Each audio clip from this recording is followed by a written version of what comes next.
Yep, we're right. Hey, we're here with Scott Jorgensen. Scott, how's it going? It's going good. All right, now you were here in Auburn, Washington, West Coast Fight Team doing a seminar today. Mm-hmm. Yeah, so tell us about the seminar, what you like to do as a coach, training. You know, the seminar format, I like it. It's something I'm comfortable doing. I've coached a lot of wrestling growing up. You know, I've wrestled for 20 plus years and done a lot of coaching along the way. So I enjoyed coaching. It's hard to do it in 3 hours, but today we did it. We got a lot covered. I teach the basic stuff. It's the most important stuff, and I enjoy imparting what I've learned over the years onto other people. That maybe not have the opportunities to do what I've done in wrestling specifically, and also in MMA. I covered a lot of wrestling today, mainly some MMA stuff, but my bread and butter has always been wrestling. It's what kind of got me to where I'm at right now. So I really like to go teach people the sport of wrestling. It's something I really enjoy. Perfect. Now let's talk about, you had an amazing run in the WEC, and it kind of culminated last December against Dominic Cruz into the title fight, which you lost by decision. Now tell us about the fight and what you took away from the loss, because obviously it was a tough loss for you, but what did you take away from it? What have you learned from it? That fight in particular, I was on a run. I'm by no means done being on a run. I'm going to rebuild that, and I'll be back in the title.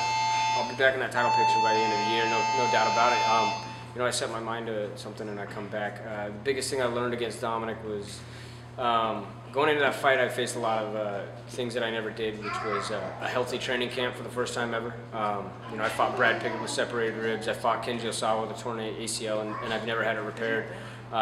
Injured hands. Staph infections through part of the camps. I've never had a healthy camp until I fought Dominic. Everything went perfect. I was doing all these media interviews where we're expected to talk up the fight, and in the way that I operate. If I tell myself something enough, I start to become overconfident, and I did it in wrestling. And I should have learned going into this title fight. But as these media interviews went on for 6+ weeks, and I'm doing them 3-4 times a week, and I'm telling myself, I'm gonna beat him. There's nothing he can do to stop me. It's my fight. I became so overconfident, just in the way that I thought the fight would play out.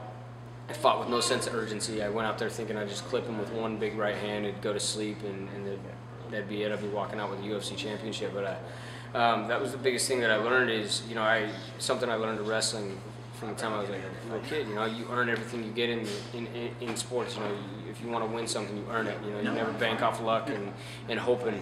You go in there with a hard work ethic, and you fight for everything you want. And I by no means wanted that. I wanted the belt. It was everything I trained for the last 4 years. I just became overconfident in the fact that I would knock him out. Not downplaying Dominic's skill. The guy's a great fighter. He's a great champion. I'll be back. Whether he's holding that belt or not, I'll get the belt. I'll walk away with it. I learned a valuable lesson in the fact that I'm a wrestler, man. Hard work pays off. Right on. Well, you talk about some of the hard work. Talk about someone. You're from Boise, Idaho. Twisted Genetics, your fight team. Talk about some of the guys that you work with, the coaches and training partners. Definitely. I'm very proud of that. We're the only gym in Boise that's a real MMA gym. We put out pro fighters that are successful. I'm right now the biggest thing in Boise as far as MMA goes. I'm the only guy that's been in the UFC that's fighting in the UFC currently. And I built a gym from nothing, man. I didn't know anything about MMA, and I needed someone to train. And some of my business partners, Justin Sarnowski, that started the gym with me, Combat Fitness, and the fight team, Twisted Genetics, was Jesse Brock, Justin Sarnowski, and Rob Dickinson, and we built it from nothing. Some broke college kids built a gym in a 4,000 square foot warehouse, and like Kit was saying, we just opened up a 7,000 square foot modernized facility with 2,000 plus square feet of full Resilite wrestling mat, a bag area that features 20 plus bags, and a separate pro training room for our guys to come up. I've got guys like Matt May, who's fought up here in Washington a lot and across the Northwest. Freddie Arteaga started making his pro debuts, fought up here for a number of promotions. Kit is now a part of our team and part of the family. Scott Tomets, who's the Alaska Fighting Championship champion, undefeated, who's fighting next weekend, the day after Kit, up here in Washington on one of the bases. I've got a great group of guys around us. with the ability of having this new facility and being able to run daily practices, our potential is exponential. We're sending four guys out to the tough tryouts for bantamweight, featherweight. So I'm hoping to get a teammate, in the UFC with me. So, the gym itself is something I love.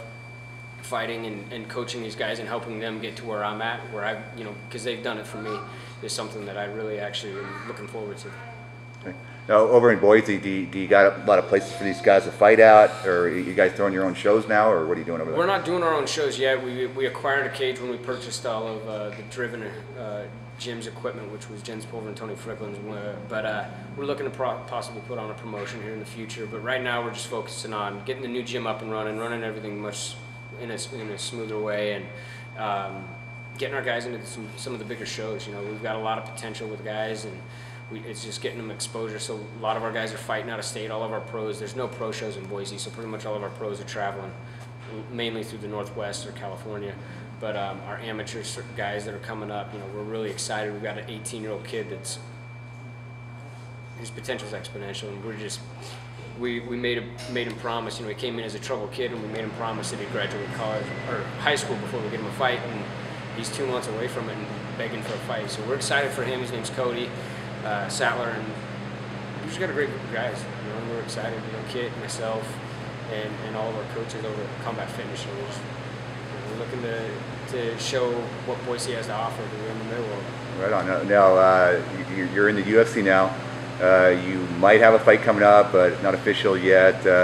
But what's the timeline, do you think, when you might fight? I'm hoping by June is what I was told immediately after my title fight. I asked for a fight the next month. As soon as I lost to Dominic, I was so disappointed in my performance, not so much in a loss, but the way that I performed was far below my expectations as an athlete. So I asked for another fight. Unfortunately, everybody was booked up, or they'd wait for some things to shake out. And now with us moving into the UFC, we've got so many fighters. It's timing to get guys fights, in a prompt fashion. So they made me sit till hopefully, I'm hoping May, April, June, somewhere in there. But I'm always hoping that someone will call next week injured, and I'll jump in. I'm always in shape and always ready to fight. Right on. Who do you want to thank? Any sponsors? Anyone else? Form Athletics, those guys have been awesome.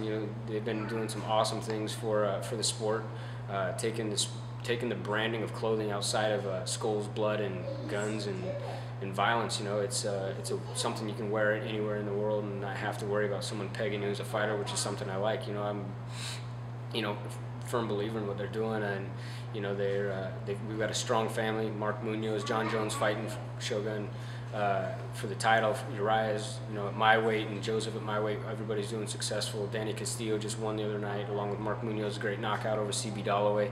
Anthony Pettis coming up in June against Clay. We've got a great family over there at Forum, and it's just something that I'm really proud to be a part of. And then my gym back home, Combat Fitness, and everybody that's helped me get to where I'm at. Well, perfect. Well, thank you for your time, and we'll see you in the UFC. Thank you. All right.